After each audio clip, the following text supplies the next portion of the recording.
देखो, विद्युत चुंबक व स्थायी चुंबक में अंतर, यानी कि चुंबक दो प्रकार की होती हैं। विद्युत चुंबक क्या है, जो हम बनाते हैं विद्युत के द्वारा, और जो स्थायी चुंबक होती है वो हमारी जो नेचुरल चुंबक होती है वे होती है। इसमें क्या होता है विद्युत चुंबक में, देखिए ये कह रहा है यह अस्थायी चुंबक होती है, अतः आसानी से चुंबक तब समाप्त हो सकता है। यानी कि जो चुंबक के अंदर शक्ति है ना, वो उसे हम समाप्त भी कर सकते हैं विद्युत में। जैसे मान लीजिए हमने मान ली ये कोई चुंबक है, ठीक है, और मैं इसे ऐसा लोहे से चिपका दूं तो ये इसको अपने साथ उठा लेगी, ठीक है, पर इसकी एक क्षमता ही तो है, ठीक। और क्या हम ऐसा कर सकते हैं कि जब मैं इसको ऐसे चिपका के ऊपर लेके आ गया, मान लो ऐसे उठा के हमने यहाँ पे लिया इसे उठा के चुंबक के साथ में, और जब चाहे हम इसे छोड़ दें, ऐसे छोड़ थोड़ी सकते हैं चुंबक से, हटाएंगे तो ऐसे, ठीक है ना। पर ये जो हमारी विद्युत चुंबक होती है इसमें ऐसा गुण होता है कि इसका चुंबक तब हम समाप्त कर सकते हैं। चुंबक तब यानी कि चुंबक की शक्ति कहीं पे भी ले जाके, मान लीजिए ये हमने यहाँ से उठाया चिपका लिया और हम इसे यहाँ पे लेके चले गए, और अब जब चाहे हम इसे समाप्त कर दें, ऐसे छोड़ा दें, वो किस में हो सकता है, विद्युत चुंबक में। आगे है इसकी शक्ति बदली जा सकती है, इसकी शक्ति बदली जा सकती है, ध्रुवीयता बदली जा सकती है, प्राय अधिक शक्तिशाली होती है। अब मैं आपको बता दूं इसके बारे में संक्षिप्त में। देखिए मान लीजिए ये हमारी विद्युत चुंबक है, तो विद्युत चुंबक हम कैसे बनाते हैं, ये कोई हमारे पास लोहे की एक बहुत बड़ी छड़ है, मान लो हम इसके दोनों सिरों में विद्युत का प्रवाह करेंगे, विद्युत छोड़ेंगे, करंट। अब जो करंट उसमें घूमता है, ठीक है, इसके अंदर तारों की बहुत बड़ी संख्या है जिसमें विद्युत घूमेगा, और तुम्हें एक चीज पता ही है कि जहां तार होते हैं और विद्युत वहां क्या करता है, अपना क्षेत्र बनाता है, और जब इसमें विद्युत क्षेत्र बनेगा एक चुंबक के अंदर तो बहुत बड़ा विद्युत क्षेत्र होगा। इसकी एक कंडीशन होगी कि जब हम स्विच ऑन करेंगे तो इसमें विद्युत क्षेत्र बनेगा, स्विच बंद करेंगे तो विद्युत क्षेत्र खत्म। अब मान लीजिए हमने इसको इस छड़ के पास लेकर आए और हमने क्या करा, अपनी स्विच ऑन कर दिया, अब इसमें विद्युत का प्रवाह स्टार्ट हो गया।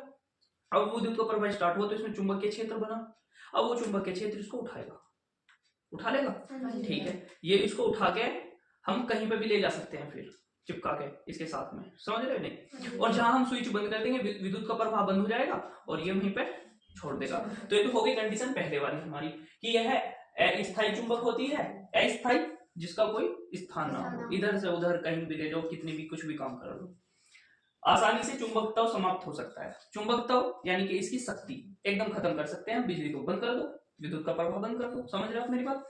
दूसरी बात क्या है, इसकी शक्ति बदली जा सकती है, यानी कि इसकी शक्ति हम कम कर सकते हैं, अधिक कर सकते हैं। कैसे, मान लीजिए ये अब तक हम एक छड़ को उठाए थे, बहुत भारी थी और वो सामान्य करंट के अनुसार उसको उठा भी पा रहा था, पर अब हमें दो को एक साथ उठाना है, दो को एक साथ उठाना, तो हमें क्या करना होगा कि जो इसके अंदर विद्युत का प्रवाह है उसको अधिक करना होगा, क्योंकि जितनी विद्युत अधिक जाएगी उतना ही चुंबकीय क्षेत्र बनेगा, और जितना चुंबकीय क्षेत्र बनेगा उतनी इसकी पावर बढ़ेगी। समझ रहे हो मेरी बात। तो हम इसकी पावर को बढ़ा और घटा भी सकते हैं। ध्रुवीयता बदली जा सकती है, यानी कि जो इसका ध्रुव क्षेत्र है, जो इसके ध्रुव क्षेत्र हैं उन्हें हम दाएं से बायां और बाएं से दायां भी कर सकते हैं। ऐसा नहीं है कि जो हमारी नेचुरल वाली जिसकी हम बात अब तक पढ़ते आए हैं, हम उसके नॉर्थ और साउथ दोनों हिस्सों को पढ़े हैं कि वे दोनों हिस्से जरूर होंगे, और उसके कितने भी टुकड़े कर दें अगर हम, उनमें सब में ही नॉर्थ साउथ होंगे और उनकी दिशा बदली नहीं जा सकती, होगी ना होगी, पर इसकी बदली जा सकती है। समझ रहे हो आप मेरी बात। दूसरी कंडीशन है यह अधिक शक्तिशाली होती है, वो तो है क्योंकि इसकी कोई क्षमता नहीं होती, ठीक। अब बात करते हैं हम जो स्थायी चुंबक होती है। अच्छा पहले हम एक बात और बता दूं, विद्युत चुंबक में, विद्युत चुंबक भैया काम किस यूज में लाई जाती है विद्युत चुंबक, तो विद्युत चुंबक का प्रयोग ज्यादातर जैसे कोई बड़ी कंपनी है, फैक्ट्री है, तो वे क्या करते हैं, जैसे लोहे को, जैसे आपने देखा होगा ना, जब कोई कुम्हार घड़ा बनाता है एक मिट्टी का, तो वो मिट्टी को पहले भिगोएगा, फिर उसका गारा तैयार करेगा, ठीक है ना, तभी जाके फिर कुछ नया आकार देगा उसे, वो भिगोने के बाद में, अच्छा गारा बनाने के बाद। ऐसे ही लोहे का होता है कि जैसे ये कबाड़ी वाले लोहा लेके जाते हैं हमारे गांव से, शहर से, ठीक है, तो ये कंपनी को बेच देते हैं। अब कोई कंपनी होगी, अब वो क्या करेगी, इस लोहे को काट के, फीट के बहुत ही बारीक बारीक बना देगी, जैसे कंकड़ बजरी इस टाइप में बना लिया। अब उसको उठा के बड़े बड़े कढ़ाऊ होते हैं जो भट्टी बोलते हैं जिसको हम, उनमें डालते हैं उसको, फिर उसे पिघलाते हैं और जो पिघलने के बाद उसे नया आकार दे देते हैं लोहे में, कुछ भी। समझ रहे हो आप मेरी बात?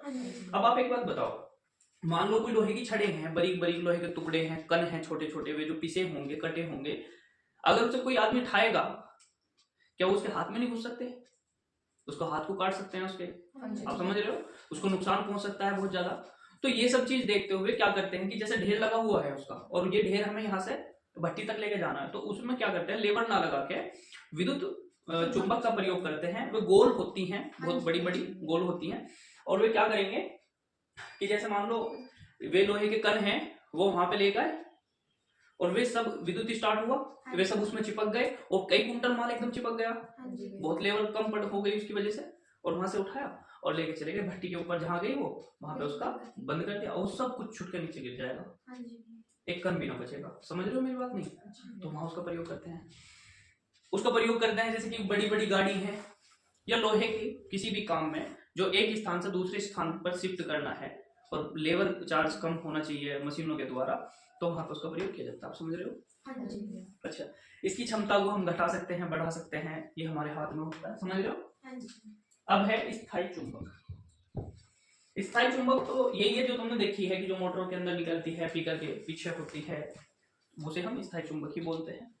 इसकी क्या कंडीशन है, आसानी से चुंबक तत्व समाप्त नहीं किया जा सकता, यानी कि जो उसके अंदर चुंबक तत्व है ना, उसे आप समाप्त नहीं कर सकते हो आसानी से, बिल्कुल भी। और मैं तो कहूंगा कि वो बिल्कुल भी समाप्त नहीं हो सकता, क्योंकि आप चुंबक के कितने भी टुकड़े कर दो, ठीक है, उसका पीस के आप एक चाहे बिल्कुल मिट्टी की तरह पीस दो उसे तुम, फिर भी उसके नॉर्थ और साउथ दोनों हिस्से बचेंगे।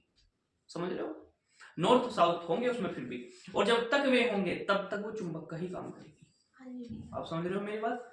तो हम कह सकते हैं कि इसे आसानी से चुंबक तत्व को समाप्त नहीं किया जा सकता, और इसके चुंबक तत्व को समाप्त किया जा सकता है। ठीक, दूसरी बात क्या है भैया, शक्ति निश्चित होती है, इसकी शक्ति बदली जा सकती है, कम बढ़ती करी जा सकती है, पर इसकी नहीं की जा सकती, इसकी तो क्षमता ही होगी। मान लीजिए ये हमारे पास स्थायी चुंबक है, ठीक, और इसकी शक्ति है कि ये 20 किलो वेट को उठा सकती है, और 20 से कम तो कितने उठा लेगी, पर अधिक से अधिक 20। अब मान लो हमें ये दो जोड़ के 30 किलो वेट हो गया, क्या हम इसको उठा लेंगे? नहीं उठा सकते, ये नहीं उठाएगी इसको, ठीक है ना। तो ये इसकी शक्ति है कि जो इतनी ही रहेगी जितनी उसकी क्षमता है। ध्रुवीयता नहीं बदली जा सकती, यानी कि इसके ध्रुव जो है आप उसको नहीं कर सकते, नॉर्थ साउथ या साउथ का नॉर्थ नहीं बना सकते आप समझ रहे हो, इसकी नहीं बदल सकती।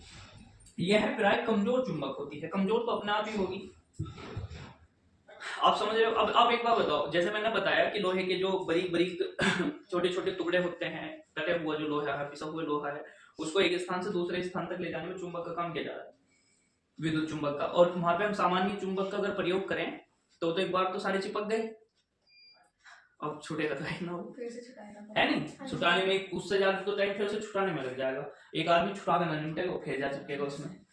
समझ रहे नहीं मेरी बात? फिर तो ऐसा हो सकता है कि कोई लोहे का टुकड़ा है, उसको ऐसे ही पकड़े और खुद लटक जाओ तो टूट छुट के नीचे गिर जाना, जब तक छूट तो सकता नहीं। समझ रहे हो? और दूसरी बात यह है कि ये बढ़िया थी, वेस्ट टाइप की होती है, गोल। अच्छा, एक चीज और है कि जितनी बड़ी चुंबक होगी उसका चुंबक क्षेत्रफल भी तो इतना ही होगा, पावर भी तो इतनी अधिक होगी उसकी, पर स्थायी की सीमित है और जो हमारी विद्युत होती है उसकी असीमित होती है। बताइए समझ में नहीं आया? तो ये है विद्युत चुंबक में स्थायी चुंबक में अंतर। आ जाता है क्वेश्चन बेजरूर, ऐसी कोई बात नहीं है, दोनों में से एक बुझ तो जाएगा, पर अंतर आ जाता है। चलिए आगे,